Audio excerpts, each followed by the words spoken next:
Good evening. My name is Cynthia Riccio, and I am the Director of Programs and Planning for the New Haven Museum. And welcome to tonight's talk, Birdman of the Senate, Senator George P. McLean and the Migratory Bird Treaty Act by Will McLean Greeley, McLean's great-great-nephew. Tonight's presentation is based on Will's book, A Connecticut Yankee Goes to Washington, Senator George P. McLean, Birdman of the Senate, putting McLean's victory for birds in the context of the senator's distinguished 45-year career. Greeley grew up with a deep interest in his ancestors' life, especially his years in the Senate. McLean's name was in the headlines on the 100th anniversary of the Migratory Bird Treaty Act in 2018, Greeley says. I decided then to learn more about him and embarked on a 4-year research and writing journey, culminating in my book. Greeley hopes that you gain a deeper appreciation for McLean's role as an important conservationist who persevered for 7 years in the U.S. Senate to get the milestone legislation passed, despite opposition from hunting groups, business interests, and states' rights advocates. He says it is also a reminder how difficult it is to lead change and how courageous leaders like Senator McLean are needed to protect our environment for future generations. Greeley grew up in West Michigan with a passion for American history, politics, and birds. He earned a bachelor's degree in political science from the University of Michigan, and then a master's degree from Michigan in archives administration. After retiring from a 35-year career in government and corporate market research, he embarked upon a 3-year research and writing journey to learn about his great-great-uncle, George P. McLean, and his legacy. A Connecticut Yankee Goes to Washington is his first book. So before I welcome Will, I just encourage you as we go along tonight to put your questions in the Q&A, and I will be monitoring them for after Will's talk. So welcome, Will. Thank you, Cynthia. I appreciate that introduction. I want to thank everybody for all you've done to prepare the way for my talk tonight. I understand that, giving up an evening is no small task. We all have so many things competing for our time. Especially with the good weather coming about after a long winter. I think there's some real tie-ins to New Haven in my book, and I was reviewing my book earlier today. McLean was given an honorary degree by Yale University, and I discussed that in the book. And his grandfather attended Yale. He was a member of the class of 1801. He was one of the early ministers there. He studied divinity at Yale, and I talk in my book about what it meant to go to Yale in 1800 and the entrance requirements and how his grandfather prepared for that. And his grandfather was a very important part of his life. He was a Puritan minister, and he shaped McLean's character in many ways. So there are some tie-ins to New Haven that I would bring to your attention, because I think you'll find that rewarding, and also Connecticut history in general. But tonight I'm going to speak to you for about 30 or 40 minutes, introducing you to my book. I'll be talking about introducing you to McLean, because you probably don't know a lot about him. I'm curious to know if you have any impressions of George P. McLean. And then I'm going to talk about some key challenges that he faced throughout his life that shaped and equipped him for his major crowning achievement. At the age of 61, when he was in the U.S. Senate, he helped pass this very important legislation that's still with us today, the Migratory Bird Treaty Act. And I'm going to talk about some things in his life that really prepared and equipped him for this major challenge that he faced at the age of 61 when he was in the U.S. Senate. But I want to introduce a little bit about him by mentioning that he led, first of all, a very interesting life. I want you to imagine you've been invited to a dinner party and you don't know a soul who's going to be there. And you talk to your host and they say, well, one person here has been in the U.S. Senate for 18 years, 3 terms. While he was there, he voted on over 2,000 pieces of legislation, including 3 constitutional amendments, entry into World War I, a great deal of legislation in the teens, the progressive era in the 1920s. And before that, he was governor of Connecticut during a time when Connecticut was like the Silicon Valley that we see today in California. It was a very innovative, manufacturing-oriented state, and he was governor there for from 1900 to 1902. And he was a reform governor. And in my book, I talk about some of the key reforms that he undertook. And before that, he was a U.S. attorney for the state of Connecticut. He broke up drug rings in Connecticut, counterfeiters. He had a very colorful career as U.S. attorney. And before that, he was a state legislator for Connecticut, where he was also a significant reformer. He had a rags to riches life story. He was born on a 100-acre farm in Simsbury, Connecticut, but he became one of the most wealthy people in the state of Connecticut. He was at one time the largest private landholder in the state, with a net worth of around $100 million. So he led a very interesting life. And I think you'd want to sit next to George P. McLean at dinner to learn more about him. But moreover, he led an important life.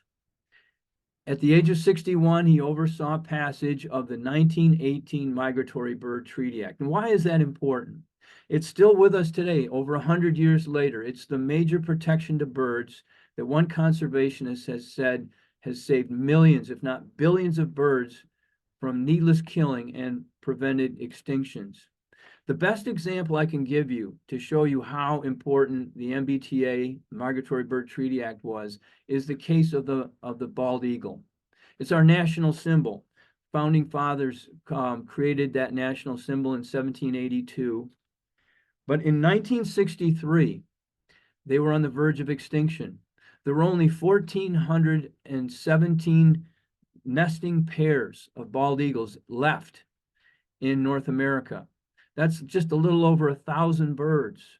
At one time, there were over 500,000 bald eagles in North America, but we were down to just about 1,000 birds in 1963.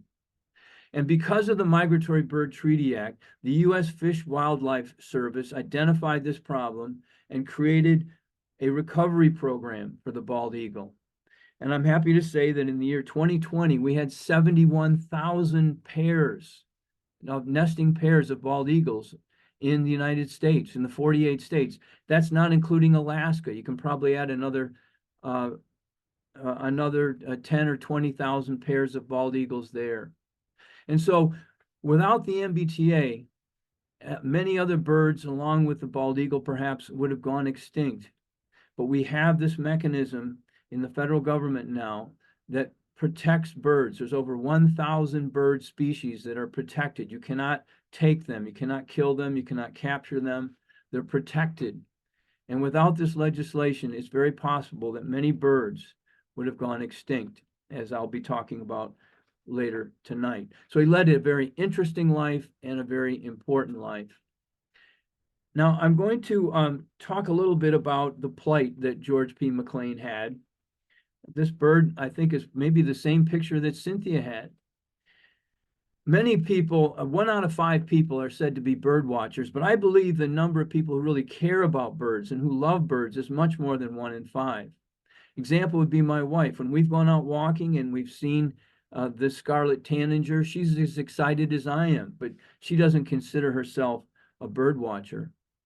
We were in Costa Rica, and we had a 10-day trip there with my son, who was he had a semester abroad in Costa Rica. And the last day of our 10-day trip, we saw these beautiful toucans. And she was excited, and my son was excited, and they don't consider themselves bird watchers as I do. Here's another beautiful bird, the painted bunting, another spark bird, they're called. It can spark you into a hobby once you see a beautiful bird like that. And then once we were in Arizona, and my wife and I saw this elf owl. It's one of the smallest owls. And she was so taken by this owl, she said she wanted to take it home as a pet, until I reminded her that that would be a violation of the Migratory Bird Treaty Act, and I'd have to turn her in. Well, this is a way of saying that we love birds. There's something innate about our connection with nature, with birds. They play a very important role in the environment. They're truly the canary in the coal mine. If something's wrong with birds, the population is declining, there's probably something greater wrong in the environment. Well, I want you to imagine a time when birds were not protected. And I'm going to roll back to the year 1911. This was the year that George P. McLean entered the U.S. Senate. And at this time, there was a dramatic problem confronting bird populations for two primary reasons. First of all, birds were hunted as a food source since the beginning of time. But there was a population explosion of sorts after the Civil War in the U.S. And so to respond to that, many people hunted birds of all sorts, ducks and even other migratory birds as a food source. But in addition to that, it became fashionable to wear feathers and even bird parts on hats. Think of the Titanic and the fashions that many of the women had then of having hats that adorned feathers that adorned their hats. But one of the critical developments that supercharged the hunting of birds was the advent of the pump shotgun around 1890. And so now individual hunters were transformed into literal killing machines. And the hunting of birds went from hundreds of thousands of years to millions of birds per year. And they began to see dramatic declines in bird populations, including some high-profile extinctions, like the passenger pigeon. At one time, there were 3 to 5 billion, with a B, passenger pigeons in the U.S. And by 1914, they went extinct. And this was a shock to many Americans because that bird was so commonplace and now it was extinct. And many other birds were on the verge of extinction, like the snowy egret, the wood duck, the trumpeter swan, the whooping crane, the flamingo. Well, that was the situation confronting George P. McLean when he entered the U.S. Senate. And there was no easy solution to slow down or stop this hunting because each state was free to set its own hunting regulations. For instance, the state of Missouri had one hunting law, and that was you couldn't hunt on Sunday. But otherwise, you could hunt whatever you wanted, whenever you wanted, however much. And there was a very popular spring hunting season for birds in Missouri and other places because that was the time when birds were nesting and it was very easy to shoot birds. And so millionaire hunting clubs sprung up around different areas in Missouri to hunt birds during the spring. And that's a fast track to extinction, to hunt birds when they're nesting. And so that was the problem confronting McLean and others. And they tried for decades to stop and slow down this hunting, but to no avail. Well, my book puts a personal face on the Migratory Bird Treaty Act. And I'm very proud of this review of my book by David Sibley, a fellow Connecticut individual who's a very well-known author and illustrator and a birder. And he captures my book well. On one level, this is a well-researched book about politics, about the context in which McLean existed in the early 20th century. But on another level, it's about an individual's determination to secure legal protections for birds. And it highlights the important leadership role that George P. McLean provided in ensuring and achieving this very important legislation. So now I'm going to share with you 3 key challenges that McLean faced that shaped and equipped him for this challenge that lay ahead when he was in the U.S. Senate. Again, he was 61 years old in 1918 when the Migratory Bird Treaty Act happened. Well, the first key challenge that he had was rising out of obscurity. He grew up on a 100-acre farm in Simsbury, Connecticut. Well, how did he do this? He had a career in law. When he was in high school in Simsbury, he was noted for his great oratory skills and writing skills. And when he graduated from high school, he said, I have 2 dreams. One is to become the publisher of the largest newspaper in Connecticut. And the second dream I have is to become president of the United States. This was not tongue in cheek. George P. McLean was a very driven, ambitious young man, and he wanted to become president someday. And so he developed a career in the law. He apprenticed in Hartford, Connecticut. And he soon got the attention of many politicians in Hartford who saw great promise in him. And after he passed the bar, he joined a law firm there. And it was a large corporate law firm that had clients like the New Haven Railroad, Aetna Insurance, and others, including AT&T, the new telephone company. And he helped them establish a network of telephone poles and getting right-of-ways to set up the new telephone systems throughout New England. But they encouraged him to run for office and to go into politics. They saw great potential in McLean. And so he had many important mentors that helped him rise out of obscurity. And so the second key life experience or challenge that McLean had that prepared him for his time in the Senate was his early time as a political leader in Connecticut, starting out in the state legislature. And he caught the eye of many people there as a reformer. The issue that he took on as a state legislator in his 20s was the system of awarding pardons to the imprisoned. It was in the hands of the Connecticut legislature, not in the governor's hands. This was set up this way by the founders of Connecticut to keep out of the hands of the executive power like a king.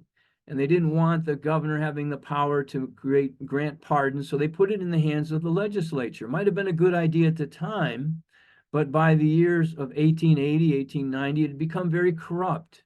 And many people obtained a political a pardon, criminal to get out of jail or to reduce their sentence by corruption. They would pay off legislators, or there would be favors traded. So McLean decided to create the Board of Pardons, which is still in existence today in Connecticut, by the way. He sponsored this legislation, and it took the power of pardoning out of the legislature's hand and created a board of 9 people, including the governor for the first time, 2 Supreme Court justices, a doctor, and then many lay members who now had the power to pardon people in the future, taking it out of the corruption of the state legislature. Well, this caught the eye of many people around the state, that he was a reformer who could lead change. And so a few years later, he ran for governor, and he was elected in 1900. And he surprised many people there by becoming a reform governor in the year 1900. He had 4 major reforms of political, economic, and social reform that I talk about in my book. I'm only going to talk about one key reform that he pushed, and that was for a new system of representation for the Connecticut legislature. It was based on something created by the Connecticut founders in the 1600s called the town system, where every town in Connecticut had the same number of representatives regardless of population. So for instance, a small town like Union, Connecticut had 2 representatives in the legislature, while New Haven, with over 100,000 people, also had 2 representatives. And McLean argued for a proportional representation system based on the population of the relative cities and towns in Connecticut. But the powers that be wanted to keep this rural system because it disenfranchised these growing cities in Connecticut that were inhabited by many immigrants coming in. And McLean wanted to give them a proportional amount of voting power and empower these growing cities instead of keeping the legislature in the hands of these small rural towns that far outnumbered the large cities. Well, this reform proposal was objected to by many of the powers that be, his own political leaders of his own party, the Republican Party and the Democratic Party, and so they stopped this reform from passing. Incidentally, that system of representation in Connecticut did not change until 1965. And that was after the U.S. Supreme Court ordered Connecticut and other states to have a population-based representation system in the state legislature. Many southern states were disenfranchising African Americans. Many northern states like Connecticut were disenfranchising large cities. And so the Supreme Court stepped in with the one person, one vote decision in 1965 to finally reform the system that McLean tried to reform when he was governor of Connecticut. So that's the second experience, his time of being a reformer. But the third experience that I'm going to talk about tonight that shaped and prepared him for his time in the Senate was the situation growing out of his time as governor. He wanted to be president of the United States, and his reforms were all unsuccessful. He worked very hard while governor. He burned the candle at both ends. He worked harder than he should, and his disappointment at the failure of his reforms sent him into a paralyzing depression. And so when he left the governor's office, he lost the support of his mentors, leaders of his own party, and he went into a period out of the public eye where he was in a deep depression for almost 8 years. And I talk about that in my book. And many people thought he was finished politically after he left the governor's office. But he staged a dramatic comeback. And I talk about this in my book during this 8-year period where he was out of the public eye from around 1902 to 1911 when he was elected to the U.S. Senate. Well, many things happened during this time in the political wilderness when he left the governor's office.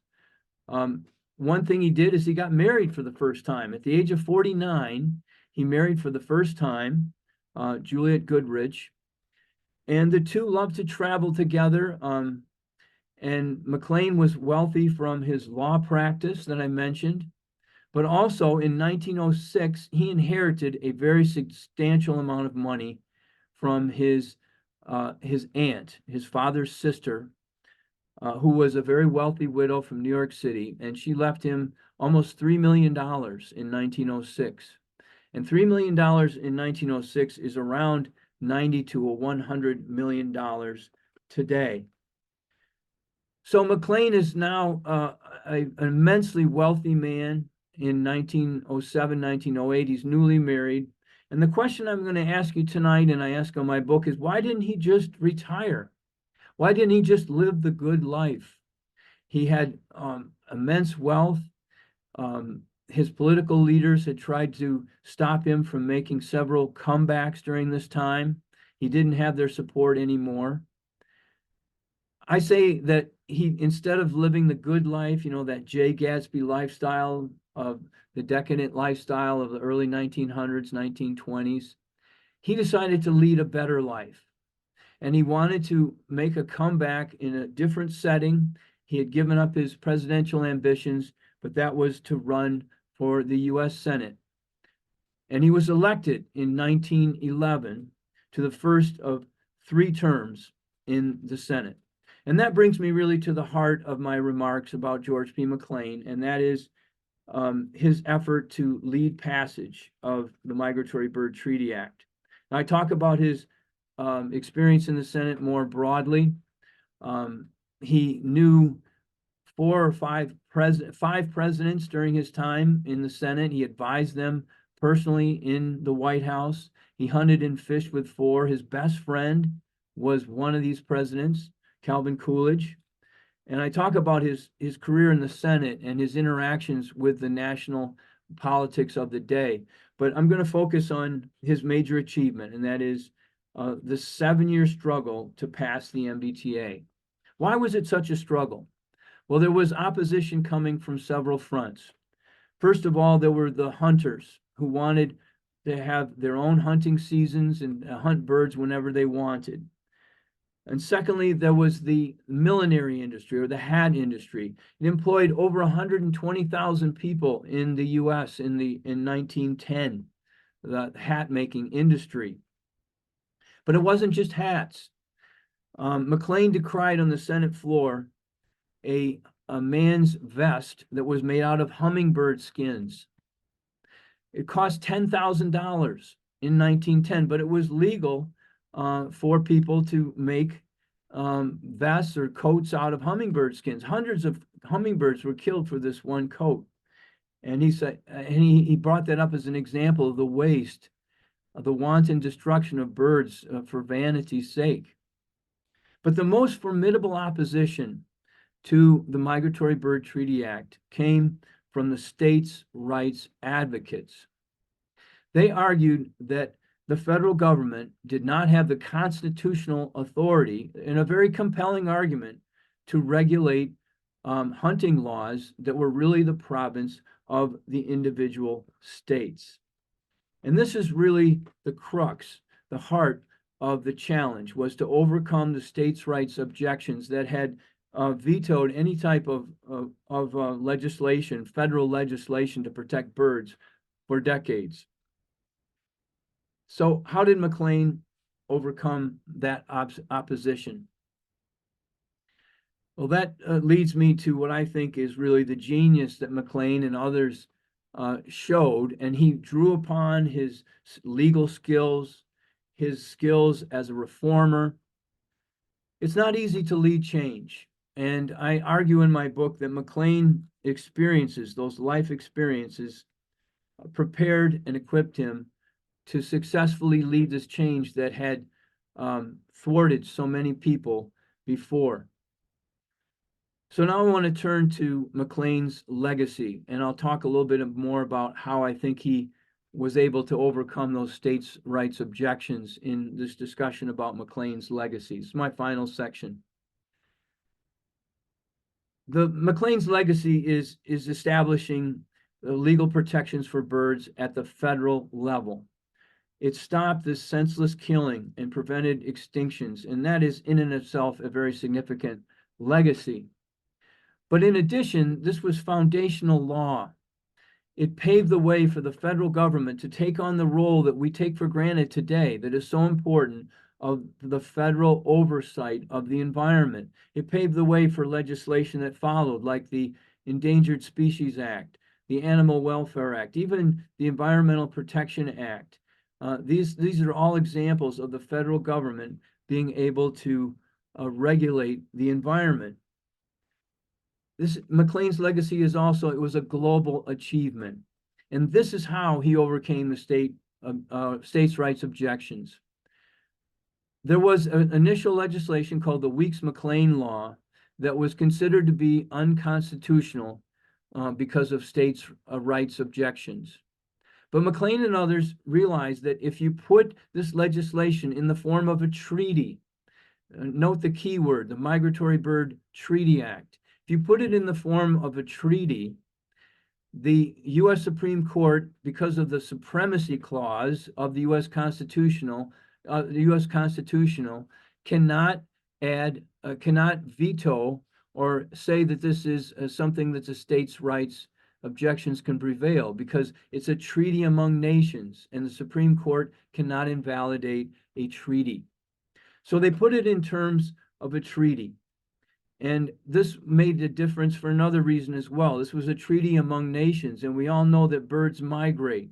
And so having protections for birds in the countries where they migrate makes eminent sense, because birds need to be protected not just in the United States, but in other nations as well. So this was the basis of these global treaties that protect birds worldwide. And that's why his legacy is so important. So as I close, I'm going to ask a question about George B. McLean that was once asked about another famous George. That George was George Bailey.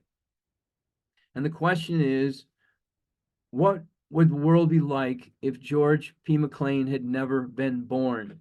Like the question asked about George Bailey in the movie It's a Wonderful Life.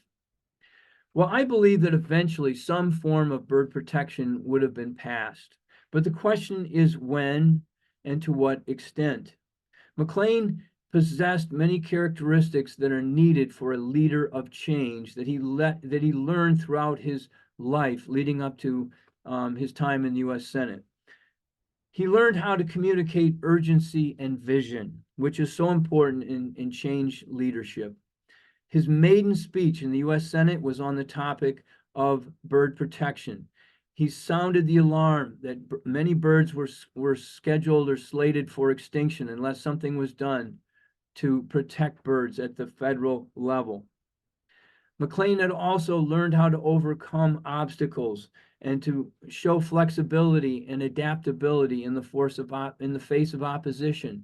He learned this as a political reformer, as governor, and also earlier when he was in the state legislature. And this was instrumental in him helping adjust this legislation over the 7-year period until its final form as a Migratory Bird Treaty Act.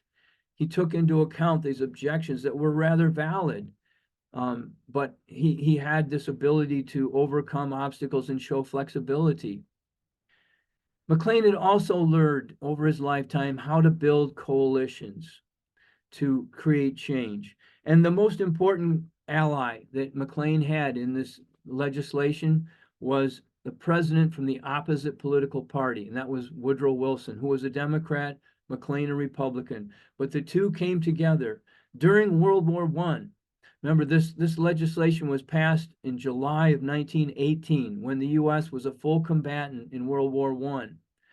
Opponents of this legislation urged that they table this legislation until the war was over. But McLean and Wilson came together and made sure that this legislation was signed despite opposition in 1918, while the country was at war.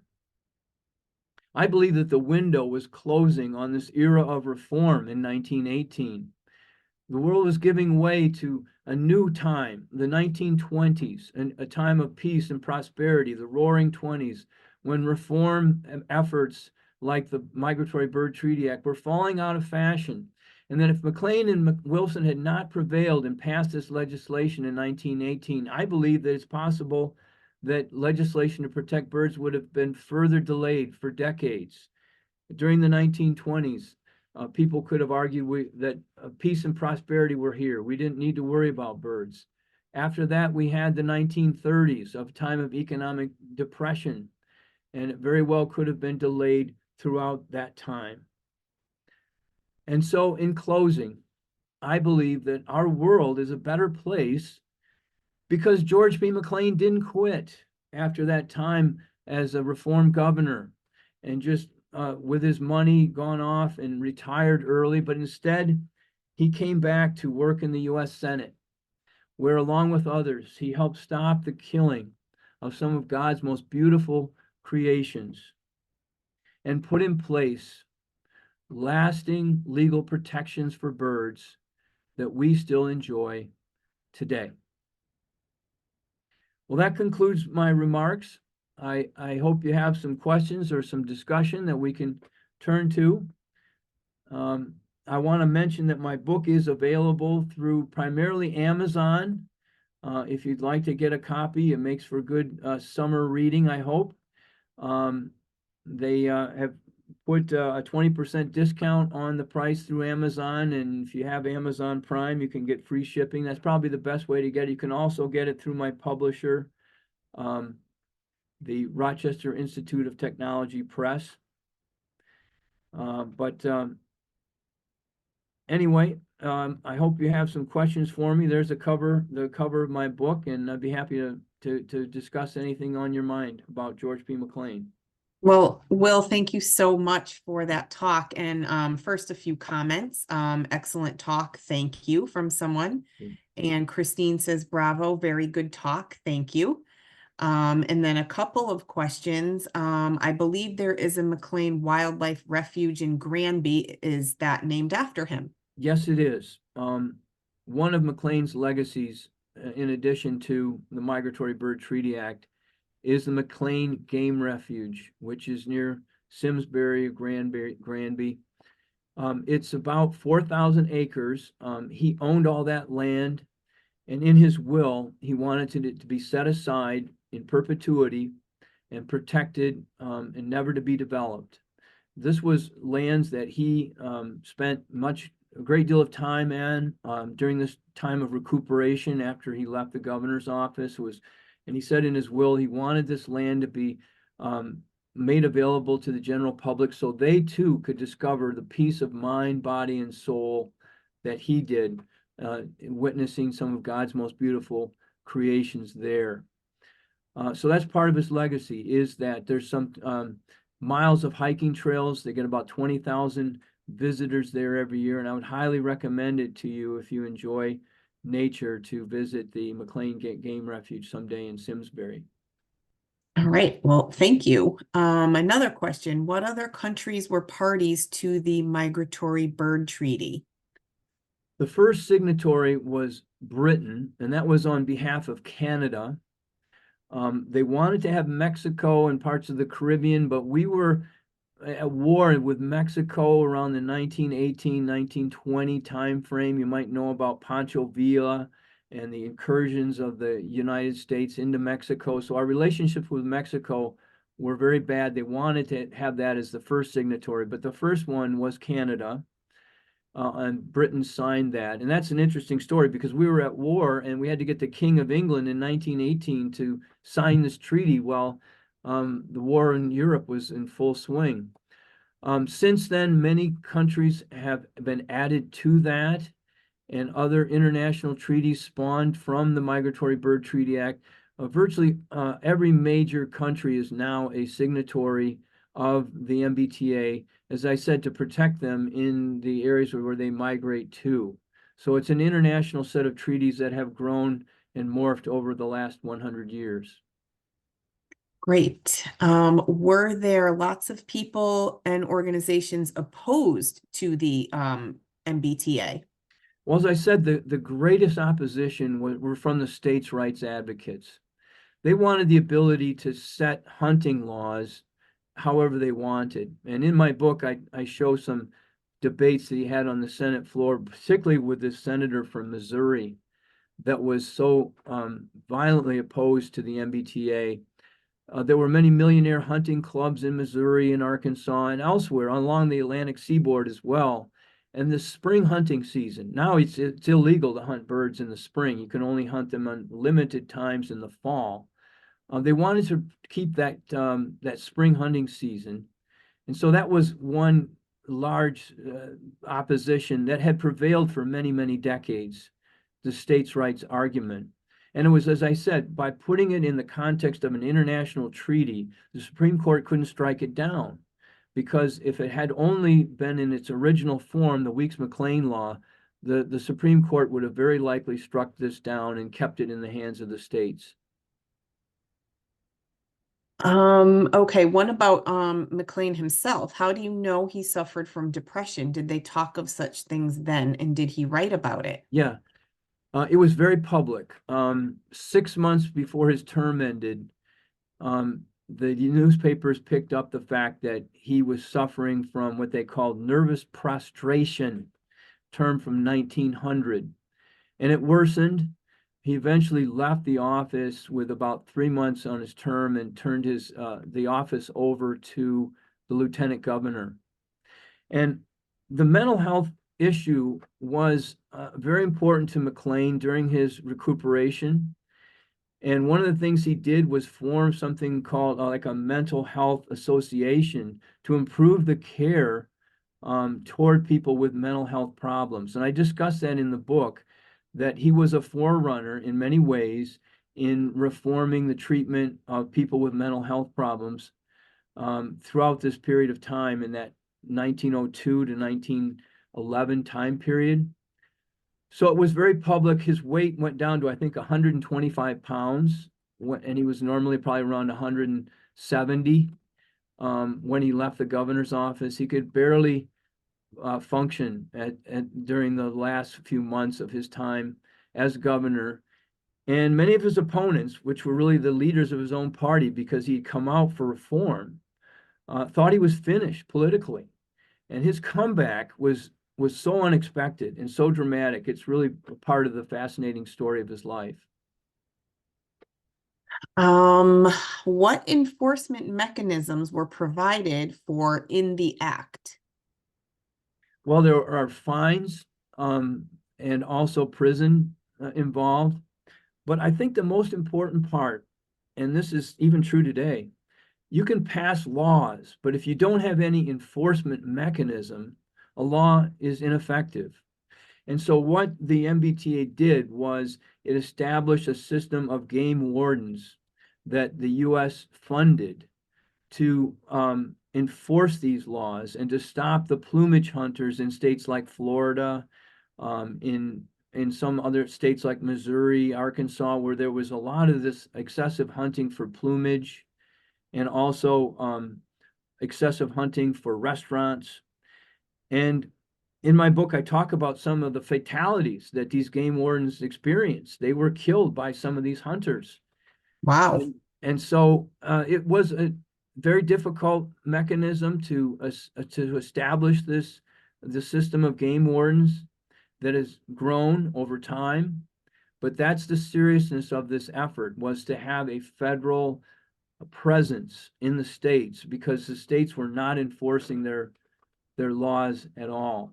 And just to further develop that thought is the MBTA has morphed over the last 100 years. The challenges to birds in the early 1900s were on hunting, intentional killing of birds for plumage and for food. But starting around 1950, 1960, the threats to birds were not direct threats, they were indirect. Pesticides, the DDT that was in the environment that was weakening the bald eagle eggs. That had to, through the MBTA, they were able to ban DDT. And so that's an indirect threat. But the legislation was so strong that it's now morphed into dealing with indirect threats to birds. The largest fine ever meted out by the MBTA was against Exxon Valdez for the accident, the oil spill in Valdez, Alaska. I think it was $300 million. And that was, again, an unintentional event, but it threatened bird species. So the legislation has changed and still strong in the sense that it now prevents the indirect threats to birds and punishes violators who indirectly are harming birds. So I'm going to take one more question. Were there any bird associations active then, and any sense of how many people were supportive of these programs? Yes, the Audubon Society really began as a means of protecting birds. Now I think its mission is broader. It helps people get to know birds, field guides that are Audubon, and to appreciate birds. But its original reason for existence was to protect birds.